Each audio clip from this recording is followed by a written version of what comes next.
Hello mamas, welcome back to my channel. ఈరోజు వీడియోలో వచ్చేసి 11:34 అనే మూవీ రివ్యూ ఇవ్వబోతున్నానండి.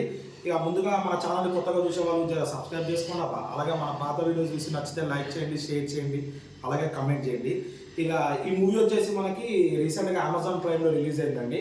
ఇది వచ్చేసి 1 hour 44 minutes స్ట్రీమింగ్ అండి. అది 1 hour 44 minutes రన్ టైం అండి మూవీ. ఇక ట్రైలర్ చూస్తే జర పర్లేదు మానేది చూడొచ్చేమో అనుకుని చూసినారండి. చూసిన తర్వాత తెలిసింది 1 hour 44 minutes అనేది వేస్ట్ అయిందని చెప్పి. ఇక బేసిక్ వచ్చి ఏం లేదండి, ఏటీఎం రాబరీస్ మీద ఈ మూవీ అనేది రైటింగ్ అండి. ఇక చూస్తూ ఉంటే 11:34 అనే వర్డ్ ప్రతి దాంట్లో కరెక్ట్ అవుతూ ఉంటుందండి. ఎందుకో మూవీ అనేది చాలా ల్యాగ్ ఉందండి. అసలు ఎగ్జాక్ట్ ఏ పాయింట్ తీయాలని చెప్పి డైరెక్టర్ గారు అసలు ఆ పాయింట్ గురించి ఆలోచించకుండా ఏవేవో రాసుకుంటూ పోయిండు. ఇక స్క్రీన్ ప్లే అంటారా, అసలు స్క్రీన్ ప్లే ఒక్కొక్క సీన్కి లింకే లేదు. ఇక ఇక అంతే అండి. మూవీ చూస్తే అసలు నీకు చూసిన ఫస్ట్ 20 minutes అర్థమైపోతుంది మూవీ అనేది చూడలేమని చెప్పి. ఇక ఓపిక పెట్టుకుని 1 hour 43 minutes 44 minutes చూసినా అండి. ఎక్కడన్నా బాగుంటుందా, ఎక్కడన్నా సీన్స్ బాగుంటాయి అని చెప్పి. బాగుందంటే అంతగా కొంచెం బ్యాక్గ్రౌండ్ స్కోర్ అనేది వెనకాల కొంచెం అటు ఇటు పర్లేదు, ఒక 40 to 45% దానికి క్రెడిట్ ఇవ్వచ్చు. ఇక డబ్బింగ్ అంటారా, అసలు ఒక్కొక్క వాయిస్కి అసలు సింకే ఉండదు. ఒక్కొక్కసారి చూస్తే ఎవరు మాట్లాడుతున్నారో అర్థం కాదు. ఒక ముగ్గురు కూర్చున్నప్పుడు ముగ్గురు ఎవరు మాట్లాడుతున్నారో తెలియదు. ముగ్గురు వాయిస్ ఒకే లెక్క అనిపిస్తుంది. డబ్బింగ్ అనేది కరెక్ట్ లేదు. ఇక డిఓపి అంటారా, ఇక డిఓపి అయితే మొత్తం దరిద్రంగా ఉండండి. ఇక అదేంటంటే నైట్లో చూపించేది అసలు మొత్తం బ్లర్ ఉందండి. అసలు నైట్ అన్నా కానీ కొంచెం క్లారిటీ ఉండాలి, ఇది నైట్ అని చెప్పి. అది కూడా లేదు, చాలా బ్లర్ ఉంది. ఇక చాలా నెగిటివ్ ఉందండి. Adult content 0. ఒకవేళ చూస్తాం అనుకుంటే చూడండి.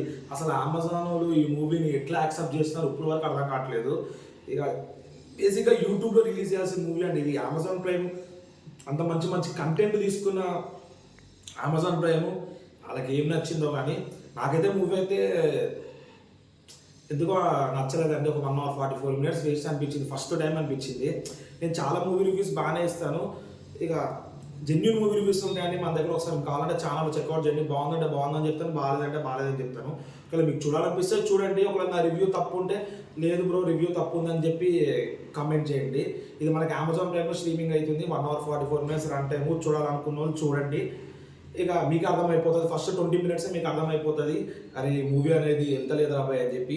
ఇక కొత్త యాక్టర్స్ కదా, మూవీ బాగుంటుందేమో అనుకున్నాను. అసలు బేసిక్ ఎక్స్ప్రెషన్స్ అనేది కూడా లేదు. కానీ వాళ్ళంతా ధైర్యం చేసి అమెజాన్ ప్రైమ్లో రిలీజ్ చేయడం అదొక్కటి హ్యాట్సప్ అండి. అంత ఈజీ రాదు అమెజాన్ ప్రైమ్లో. అంత మంచి ఛాన్స్ అమెజాన్ ప్రైమ్లో వచ్చినప్పుడు వాళ్ళు ఎందుకు యూటిలైజ్ చేసుకోలేదో నాకు అర్థం కావట్లేదు. ఎంత మాత్రం కొత్త యాక్టర్స్ అన్నా కొంచెం అన్నా మినిమం అనేది ఉండాలి. అసలు యాక్టింగ్ అనేది కొంచెం క్యారెక్టరైజేషన్స్ అనేవి బాగాలేదండి. ఎవరిని ఏ క్యారెక్టర్ తీసుకోవాలని ఏదో పెద్ద అనిపించలేదు. విలన్ కూడా అంతగా పెద్దగా ఏం లేదు. విలన్ కూడా ఒక 5 to 10 minutes ఉంటుంది. అది క్లైమాక్స్ అంటారు. అసలు క్లైమాక్స్ ఎందుకు వచ్చిందో అర్థం కాదు. క్లైమాక్స్కి అసలు స్టోరీకి క్లైమాక్స్కి సింకే అనిపించదండి. చూడండి మీరైతే అమెజాన్ ప్రైమ్లో చూసి కమెంట్ చేయండి ఎట్లా ఉందో. ఇక దట్స్ ఇట్ అండి ఈరోజుకి.